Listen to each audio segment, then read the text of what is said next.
오늘 하나님의 말씀은 창세기 23장 1절부터 20절까지인데 1절부터 4절 그리고 16절부터 20절만 우리 교독하도록 하겠습니다.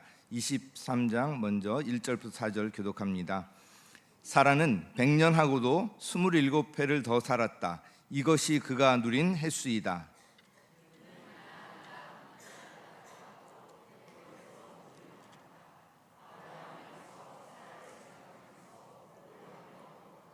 아브라함은 죽은 아내 옆에서 물러나와서 헷 사람에게로 가서 말하였다.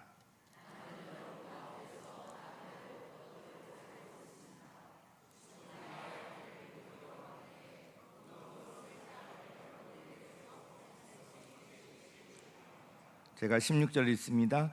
아브라함은 에브론의 말을 따라서 헷 사람들이 듣는 데서 에브론이 밝힌 밭값으로 상인들 사이에서 통용되는 무게로 은 400세겔을 달아서 에브론에게 주었다.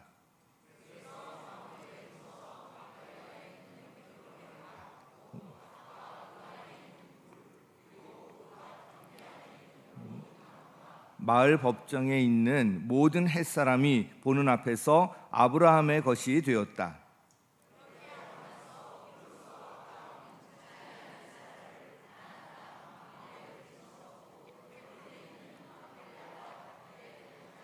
함께 읽습니다.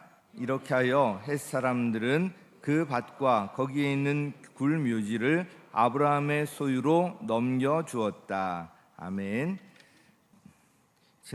지난번에 한번 했는데 잘 이해를 하지 못하는 분들이 계신 것 같아서 다시 한번 하겠습니다. 옆에 사람 보세요. 굉장히 아름다우시죠? 그래서 미모가 죄라면 당신은 사형감입니다. 최고로 칭찬하는 거죠. 우리 같이 옆 사람에게 한번 하죠. 시작.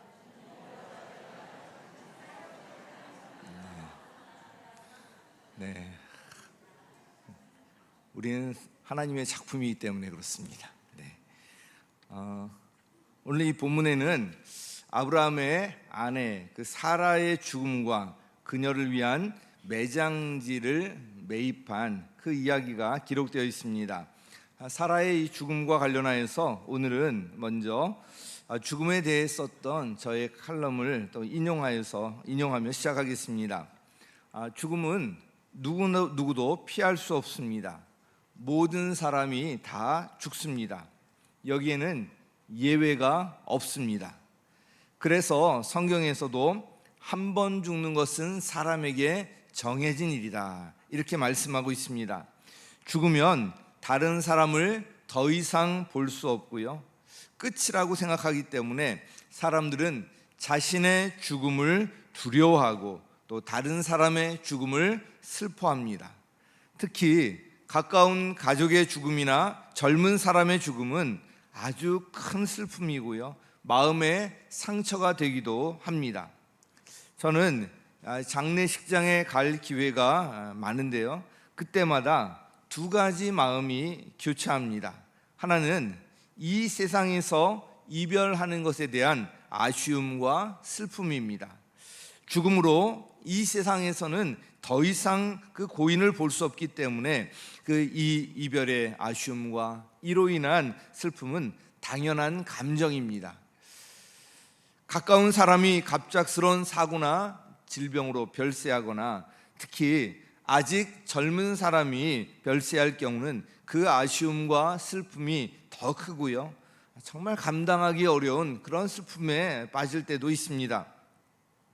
장례식장에서 느끼는 또 하나의 마음은 예수님을 영접한 분들의 경우, 특히 헌신하면서 봉사한 이런 분들의 경우에 천국에 가셨다는 것에 대한 안도와 감사, 그리고 주님께서 칭찬하시고 상급으로 주신다는 그런 기대하는 마음입니다.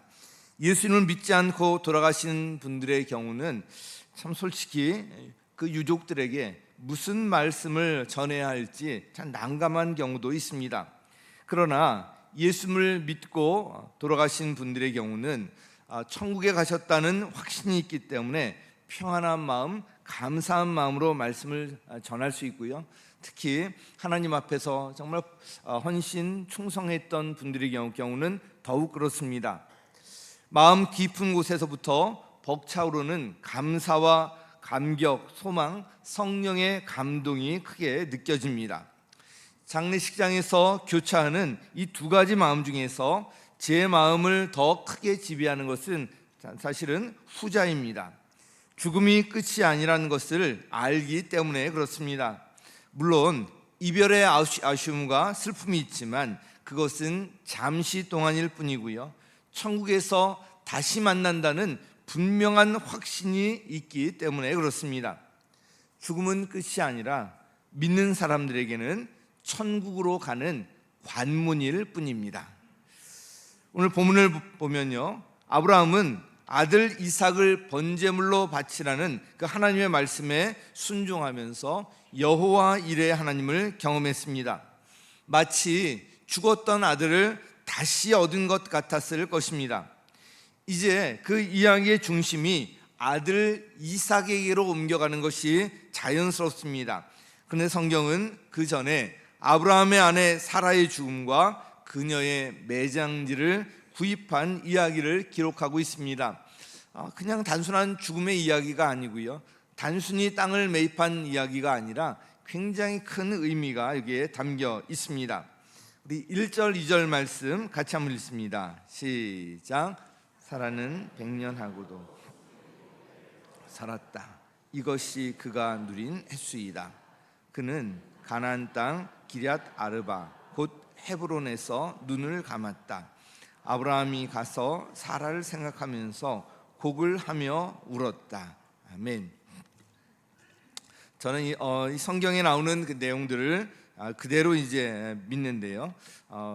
127살 어떻게 그렇게 살 수가 있을까? 또 이렇게 생각하는 분들이 계실지 모르겠지만 처음에는 죽지 않는 그런 영원한 몸으로 우리를 만드셨기 때문에 차차 그 수명이 줄어들어서 우리 성경에 보면 사람의 수명이 70이고 강건하면 80이다 이렇게 이야기하고, 지금 또 의학이 발달돼서 뭐 100세 인생 이렇게 또 이야기하고 있습니다. 어떻든 사라는 127살에 이제 하나님께서 부르셔서 이제 눈을 감게 됩니다. 임신할 수 없는 나이가 되어서야 하나님의 은혜로 임신을 하여서 아들 이삭을 낳게 되었고요, 하나님의 놀라운 은혜를 입은 사라였지만 사라 역시 이제 죽게 됩니다.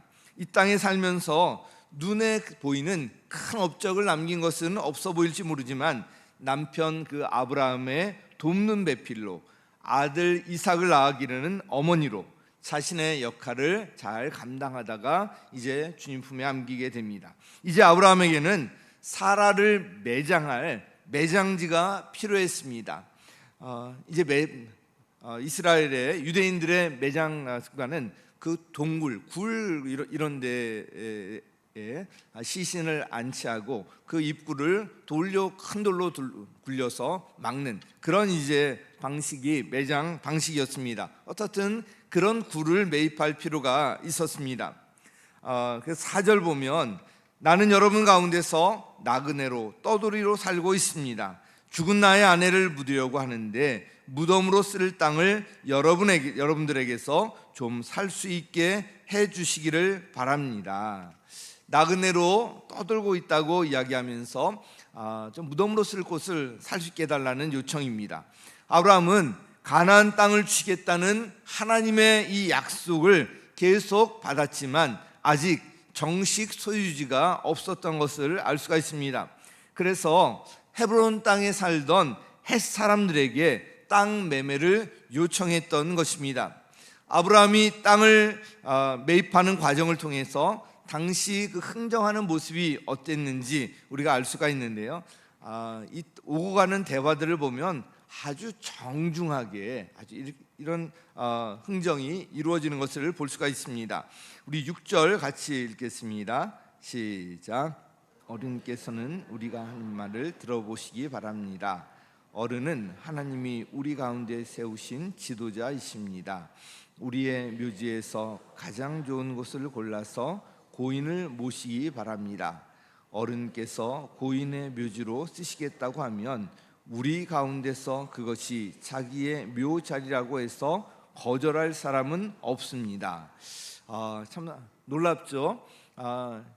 낯선 이방인인 이 아브라함의 요청에 대해서 이렇게 환대하며 이야기하고 있습니다. 어른께서 고인의 묘지로 쓰시겠다고 하면 거절할 사람이 없다. 가장 좋은 자리로 줄 것이다. 이렇게 이제 이야기하고 있습니다. 이 말씀을 보면 아브라함이 비록 다른 곳에서 가나안 땅으로 온 거잖아요. 그 땅에서 보면 외국인인데요. 그곳 주민들과 관계를 잘 하고 있었다는 것을 알 수가 있습니다. 만일 관계가 좋지 않았다면 그 땅에서 살 수도 없었을 것이고요. 또한 땅을 구입하는 이런 과정도 갖기 어려웠을 것입니다. 그곳 주민인 헷 사람들이 볼 때 아브라함의 그 삶을 통해서 뭔가 선한 영향력이 느껴졌고요. 그가 믿는 하나님께서 하시는 그런 일들을 함께 느꼈던 것 같습니다. 그들에게 선한 영향력을 끼치고 있었다는 것은 분명합니다. 아브라함은 생각해 두고 있었던 매장지가 있었습니다. 소할의 아들 에브론의 밭에 있는 막벨라 굴이었습니다. 유대인이 아닌 이방인을 지칭하며 누구의 아들이라고 하는 표현은 아주 이례적인데, 여기 보면 소할의 아들 에브론이라고 이제 지칭을 하는데요. 그만큼 에브론이 헷 사람들 사이에서 상당한 위치에 있었던 사람이라는 것을 알 수가 있습니다. 이 11절 말씀을 보면 이제 더 추가하는 걸 볼 수가 있는데 함께 읽습니다. 시작. 그러실 필요가 없습니다. 말씀을 들어보시기 바랍니다. 제가 그 밭을 드리겠습니다. 거기에 있는 굴도 드리겠습니다. 나의 백성이 보는 앞에서 제가 그것을 드리겠습니다. 거기에다가 돌아가신 부인을 안장하시기 바랍니다. 자, 여기 보면 굉장히 공짜로 이제 다 주겠다 이렇게 하는 것 같지만 사실은 이게 흥정을 하고 있는 것입니다. 굴이 필요한데 그 밭까지 이제 이야기하고 있습니다. 굉장히 정중하게 대하면서 서로 흥정을 하는데요. 이야기 도중에 그 밭값이, 땅값이 얼마인지까지 드디어 이야기가 나오는데요. 15절에 보면 그 땅값을 친다면 은 400세겔은 됩니다. 그러나 어른과 저 사이에 무슨 거래를 하시겠습니까? 거기에다가 그냥 돌아가신 부인을 안장하시기 바랍니다. 어떻든 이 땅값이 이렇게 나왔잖아요. 흥정 과정에서 나옵니다.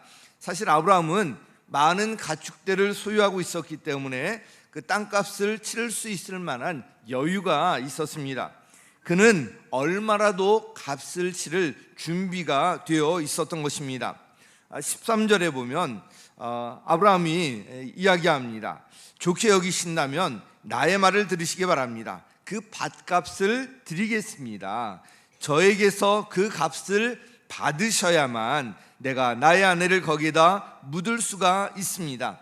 밭값을 꼭 치르겠다는 이야기를 하고요. 그래서 결국 아브라함은 에브론이 이야기한 은 400세겔을 지불하고 그 밭과 굴을 사게 되는데요. 16절 같이 읽겠습니다. 시작. 아브라함은 에브론의 말을 따라서 헷 사람들이 듣는 데서 에브론이 밝힌 밭값으로 상인들 사이에서 통용되는 무게로 은 400세겔을 달아서 에브론에게 주었다. 자, 여기 보면 헷 사람들이 듣는 데서 에브론이 자기가 직접 밝힌 밭값으로, 또 그것도 상인들 사이에서 통용되는 그 무게로 은 400세겔을 달아서 에브론에게 주었다. 그냥 은 400세겔을 에브론에게 주었다. 이렇게 할 수 있을 텐데 앞에 이제 수식이 계속 붙는 것은 이유가 있습니다. 아브라함과 에브론의 흥정은 헷 사람들이 듣는 데서 공개적으로 이루어진 것을 볼 수가 있습니다. 우리 17절 18절도 이와 관련해서 함께 읽습니다. 시작. 그래서 마므레 근처 막벨라에 있는 에브론의 밭, 곧 밭과 그 안에 있는 굴, 그리고 그 밭 경계 안에 있는 모든 나무가 마을 법정에 있는 모든 햇사람이 보는 앞에서 아브라함의 것이 되었다. 네, 모든 햇사람이 보는 앞에서 이 공개적으로 공식적으로 이루어졌다는 것이 계속 나오고 있는데요. 여기에 또 의미가 있는 것입니다. 평범해 보이는 이야기 같지만 여기에는 하나님의 그 약속과 관련해서 깊은 뜻이 담겨 있습니다. 본문 보면 말씀드린 것처럼 두 가지가 두드러지는데요. 하나는 아브라함이 충분한 값을 치르고 그 밭과 굴을 매입했다는 거예요. 그냥 거저었거나 그냥 말도 안 되는 헐값을 얻은 것이 아니라 충분한 값을 치르고 그걸 정식으로 매입했다는 것이고요. 또 하나는 모든 햇사람이 보는 앞에서 그 땅을 매입했다는 것입니다. 아브라함이 이렇게 했던 것은 밭과 굴 소유를 확실하게 하려는 것이었습니다. 분명하고 확실하게 하기 위해서 이렇게 했다는 것을 나타내고 있는데요. 그만큼 이것이 의미가 있고 중요합니다. 이 본문의 이야기와 관련해서 하나님께서 오늘 우리에게 주시는 메시지 간단히 세 가지 이렇게 살펴보도록 하겠습니다. 첫 번째는 약속의 말씀을 붙들되 최선의 노력을 기울이라는 것입니다. 같이 읽습니다. 시작.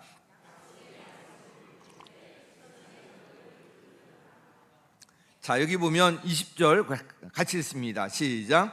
이렇게 하여 햇사람들은 그 밭과 거기에 있는 굴 묘지를 아브라함의 소유로 넘겨 주었다. 이 아브라함이 밭과 굴을 매입하여서 자신의 소유로 삼은 것에는 깊은 의미가 담겨 있다는 것을 말씀드렸습니다.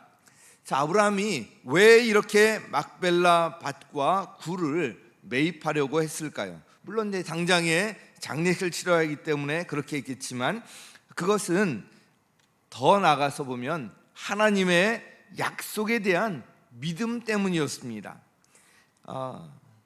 땅을 이제 가나안 땅 약속으로 주시겠다고 했잖아요. 그런데 그 시작이 바로 막벨라 굴이었습니다. 하나님께서 가나안 땅을 소유로 주시겠다고 약속하셨지만 그 땅이 그냥 얻어졌던 것은 아닙니다. 그 땅을 얻기 위한 노력이 필요했습니다.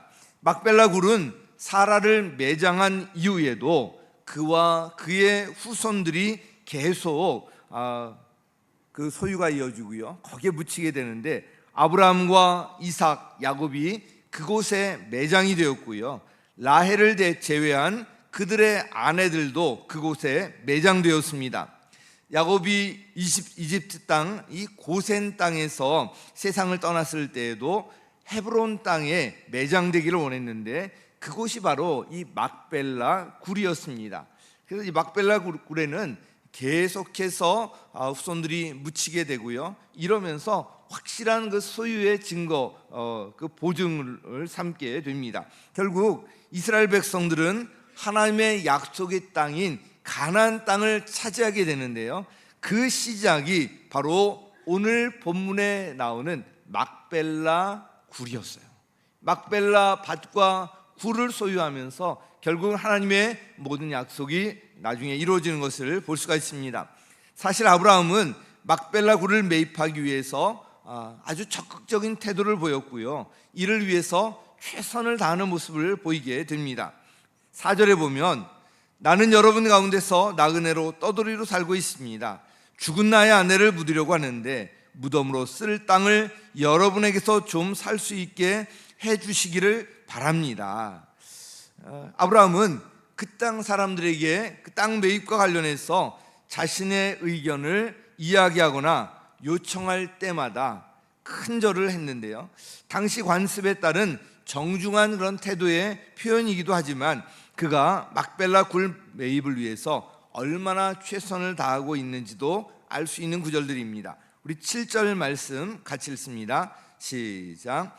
아브라함이 일어나서 그 땅 사람들 곧 헷 사람들에게 큰 절을 하고, 자, 헷 사람들에게 큰 절을 하고, 이때는 아브라함도 이미 나이가 들 대로 들었고요, 존경받는 그런 어른의 위치에 있었는데 그들에게 큰 절을 했다고 기록하고 있습니다. 12절 말씀도 같이 읽습니다. 시작.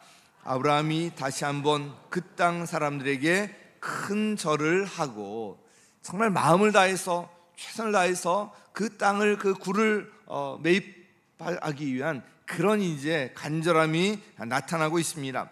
하나님께서 약속의 말씀을 주셨더라도 우리가 할 수 있는 최선의 노력을 기울여야 한다는 것입니다. 우리에게 기도가 꼭 필요하지만 아무것도 하지 않으면서 기도만 하고 있으면 안 되는 것입니다. 지금 우리 대입 수험생들 대입 수능 시험일까지 며칠 남았죠?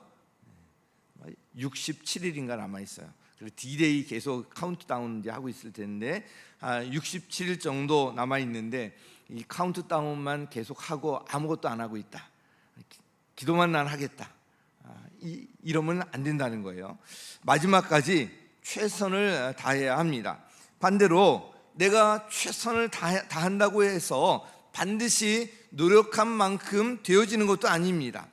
이 모든 것이 하나님께 달려있기 때문에 하나님의 도우심을 구하며 우리가 영적 우선순위를 정할 뿐만 아니라 우리가 할 수 있는 최선을 같이 다해나가는 이것이 같이 필요한 것입니다. 그래서 예배와 기도에 우선순위를 두고 힘쓰면서 지금 수능을 앞두고 있는데 무슨 예배냐 이러면 안 되고요. 우선을 두고 여기에 같이 나와서 예배드리고 또 기도하면서 이와 함께 자신이 할 수 있는 최선의 노력을 기울여야 하는 것입니다. 제가 전에도 한번 말씀을 드렸었지만 시간을 많이 확보한다고 공부가 잘 되는 것이 아니에요. 운동할 때는 운동하고 놀 때는 좀 놀고 또 우선을 두고 우리 예배 드릴 때는 예배 드리고 또 기도할 때는 기도하고 이러면서 그 시간에 공부 시간에 집중해서 할 때 정말 효율적으로 효과적으로 공부를 집중해서 잘할 수 있는 것이지 시간만 많이 확보한다고 해서 잘 되는 것이 아닙니다. 우선순위를 분명히 하고 중요한 일이 있을수록 중요한 일을 앞둘수록 우리가 예배와 기도 여기에 우선순위를 두는 것 너무나도 중요합니다. 자, 우리 두 번째 우리에게 주는 메시지는요, 이웃과 좋은 관계를 위해서 힘쓰라는 것입니다. 같이 읽습니다. 시작.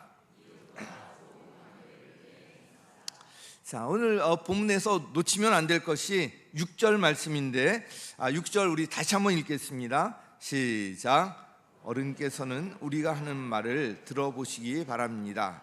어른은 하나님이 우리 가운데 세우신 지도자이십니다. 우리의 묘지에서 가장 좋은 곳을 골라서 고인을 모시기 바랍니다. 어른께서 고인의 묘지로 쓰시겠다고 하면 우리 가운데서 그것이 자기의 묘자리라고 해서 거절할 사람은 없습니다.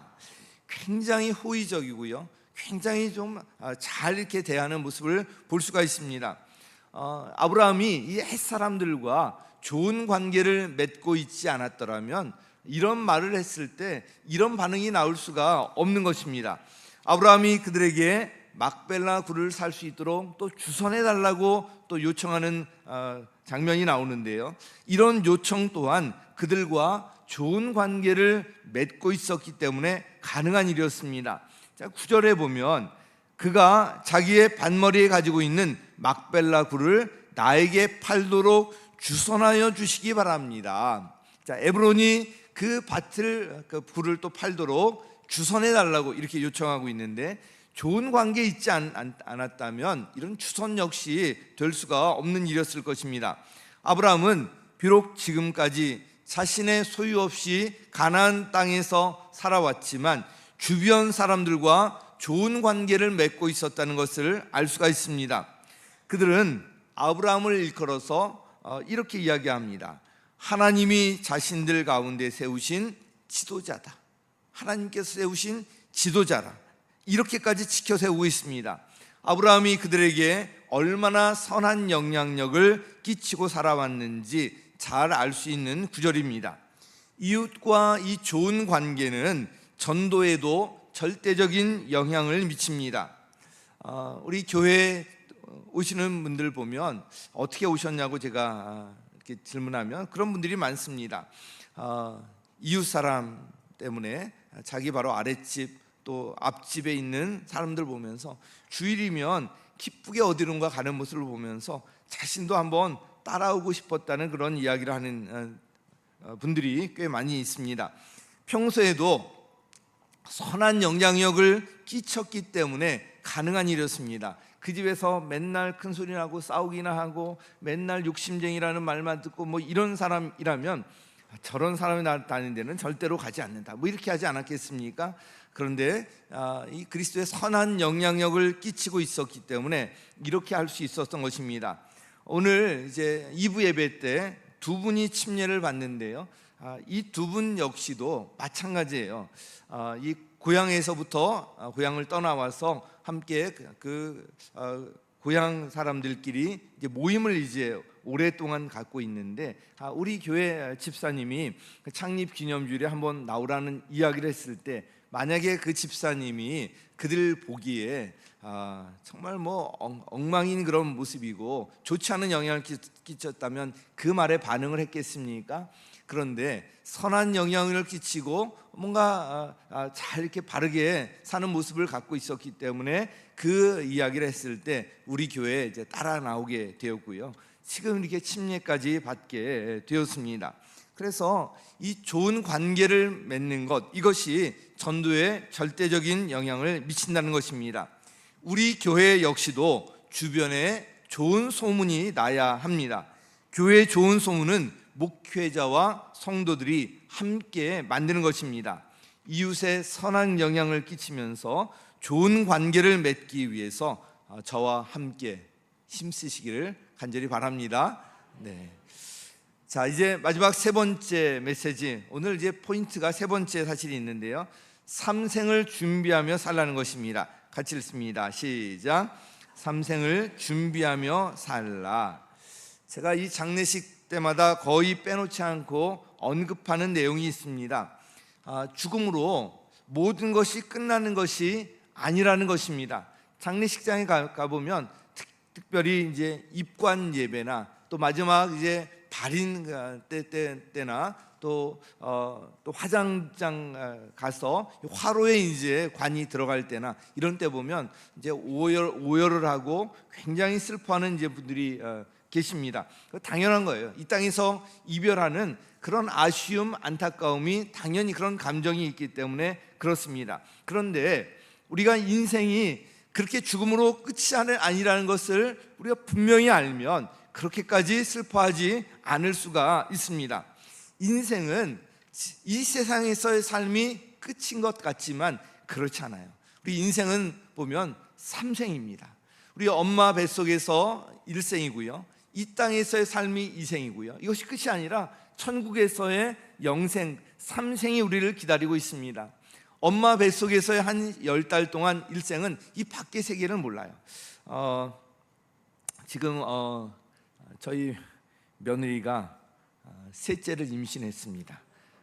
이 손자가 둘인데 셋째가 딸인가 했더니 또 아들이라서 이제 세 아들을 이제 갖게 되는데, 병원에 가서 이 초음파 사진을 찍어서 이렇게 보내오면 그 생명이 정말 신기해요. 그 안에서 눈과 코와 귀와 막 이런 것들이 막 보이고 거기서 막 움직이고 이런 것들을 보면 정말 신기한데요, 그 속에서 한 10달 동안 건강하게 잘 크는 것 굉장히 중요합니다. 그럴 때 이 땅에 건강하게 태어날 수가 있습니다. 그래서 엄마 뱃속에서의 그 일생은 이 땅에서의 이생을 준비하는 기간이에요. 그래서 굉장히 태교에도 힘쓰고요, 좋은 음식 먹으려고 그러고 좋은 이야기 들려주려고 그러고 그것이 아이에게, 이 뱃속의 태아에게 미치는 영향이 크기 때문에 그렇습니다. 어떻든 엄마 뱃속에서의 일생은 이 땅에서의 100세 인생, 이 생을 준비하는 기간이에요. 얼마나 잘 준비했는가에 따라서 이 생에서 삶이 결정이 되게 되어 있습니다. 마찬가지로 우리 100세 인생이라고 하는 이 땅에서의 인생은 삼생인 천국에서의 삶을, 그 영원한 삶을 준비하는 기간이에요. 이 땅에서 우리가 이 세상 살 동안 얼마나 잘 준비했는가에 따라서 천국에서의 영생의 삶이 결정되는 것입니다. 가장 중요한 것이 무엇이겠습니까? 예수님을 믿고 구원받아서 하나님의 자녀가 되는 거예요. 그래야지 이 삼생인 천국에 우리가 갈 수 있기 때문에 그렇습니다. 우리 히브리서 9장 27절에는 분명히 이렇게 말씀합니다. 사람이 한 번 죽는 것은 정해진 일이요, 그 뒤에는 뭐가 있어요? 심판이 있습니다. 그것은 끝이 아니라 죽음 뒤에 심판이 있다는 것입니다. 그런데 예수님을 영접한 사람들은 지옥 가는 심판을 받지 않습니다. 다만 상급이 주어지는 그런 의미의 심판이 있을 뿐입니다. 성경에서 고린도전서 15장은 부활장으로 잘 알려져 있습니다. 부활은 기독교 신앙의 핵심 중에 핵심입니다. 고린도전서 15장 말씀은 예수님께서 부활하신 것이 확실하다, 예수님께서 부활의 첫 열매가 되신 것과 같이 예수님을 믿는 우리도 확실하게 부활한다, 이것을 분명하게 말씀하고 있습니다. 그 결론으로 말씀하고 있는 것이 제가 종종 인용하는 58절 말씀입니다. 고린도전서 15장 58절 우리 함께 읽겠습니다. 시작.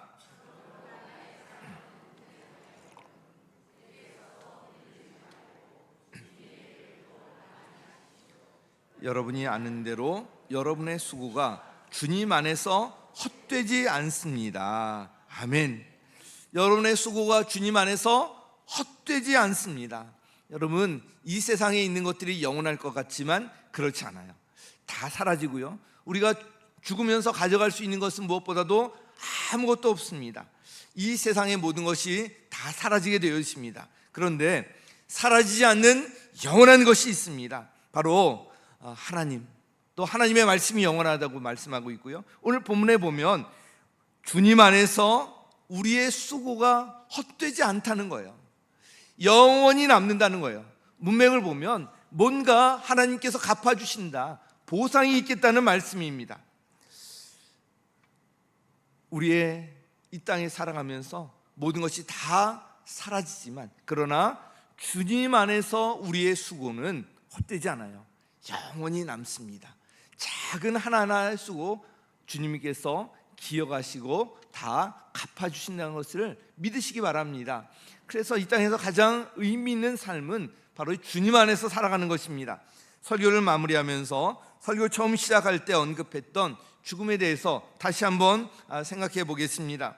이 세상에서 죽음으로 모든 것이 끝나는 것이 아니라는 것을 말씀을 드렸습니다. 특히 앞에서 언급했던 것처럼 예수님을 믿는 그 성도의 죽음은 끝이 아니라 그것은 영생으로 들어가는 관문이고요, 새로운 시작일 뿐입니다. 여러분, 이 죽음에 대해서 지금부터 준비해야 돼요. 저는 날마다 이런 마음을 갖고 있습니다. 내가 언제 죽든지 참 준비된 모습으로 주님 앞에 가야지, 뭐 이런 이제 마음을 늘 갖고 있어요. 이 세상에 보면 언제 어떤 사고가 나서 죽을지 모르고요, 어떤 갑작스러운 질병으로 죽을지도 모르고요, 우리 내일을 장담할 수 없는 것이 우리의 삶인데, 그래서 이 죽음에 대해서 우리가 생각하고 준비하는 것 굉장히 저는 중요하다는 생각을 갖고 있습니다. 믿는 우리에게는 돌아갈 본향이 있습니다. 바로 이 천국에서의 영생이 우리를 기다리고 있는 거예요.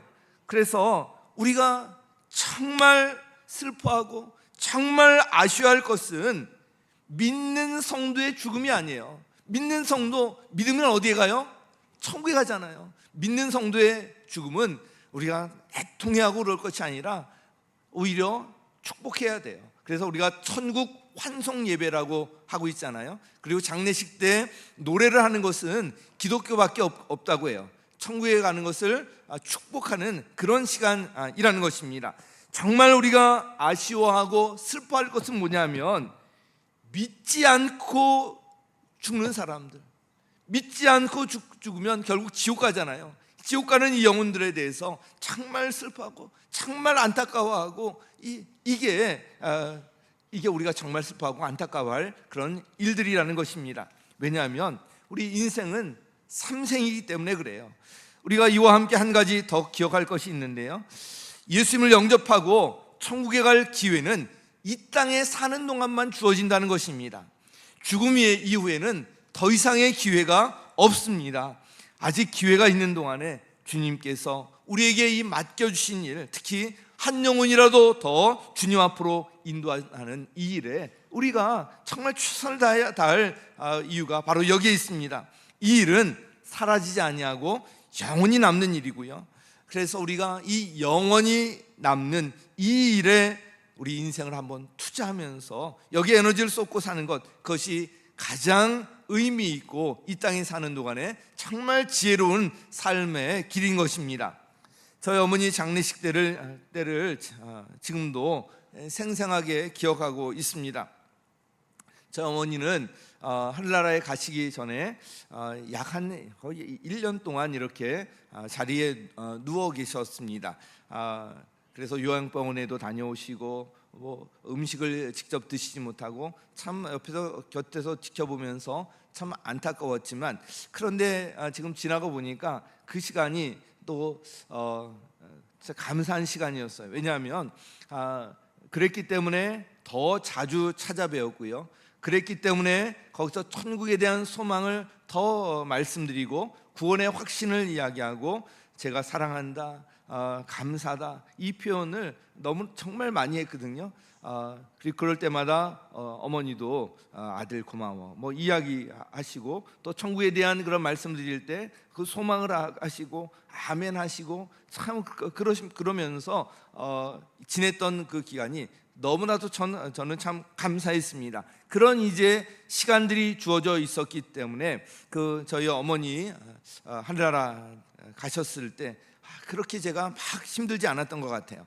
저는 자라면서 어머니로부터 정말 좋은 영향을 많이 받았고요. 우리 어머니에 대한 그 사랑과 그 친밀감이 아주 깊었습니다.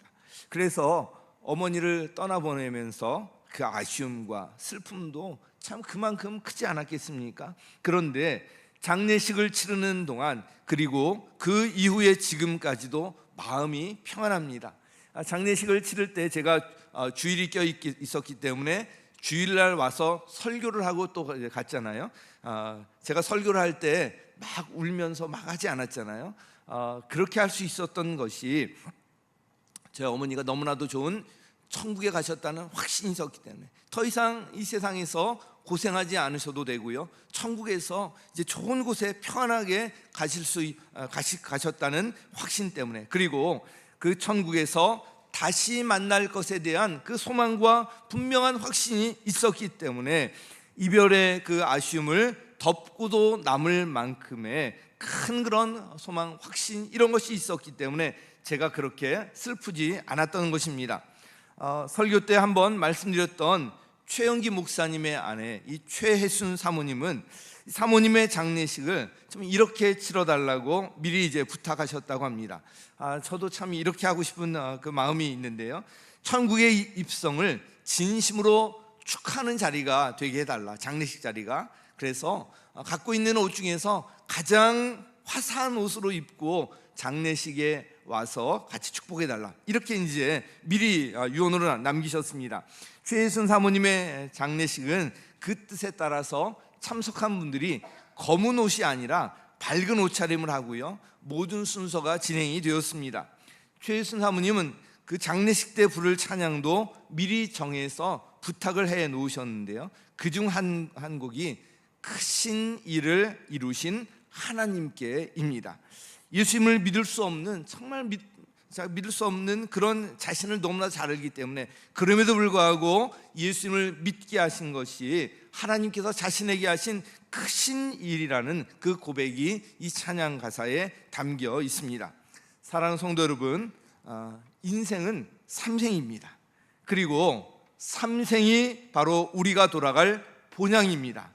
그래서 이 세상에서의 삶을 순례자의 삶, 나그네의 삶으로 표현합니다. 영원에 비교하면 이 세상의 삶은 한 점에도 지나지 않습니다. 앞으로 돌아갈 본향인 천국, 즉 삼생이 저와 여러분을 기다리고 있습니다. 살아 없어져 버릴 것에 집착하지 마시고요, 영원한 것을 위해서 삼생을 준비하며 단 하루라도 그렇게 살아가시기 바랍니다. 그것이 이 땅에 사는 동안에 가장 의미 있고 지혜로운 삶의 길인 것입니다. 약속의 말씀을 붙들 뿐만 아니라 이를 위해서 최선을 다하시고요, 이웃과 좋은 관계를 위해서 힘쓰고 삼생인 천국을 준비하면서 이 땅에 사는 동안 주님 안에서 정말 지혜롭고 복되게 살아가시기를 예수님의 이름으로 간절히 축원합니다.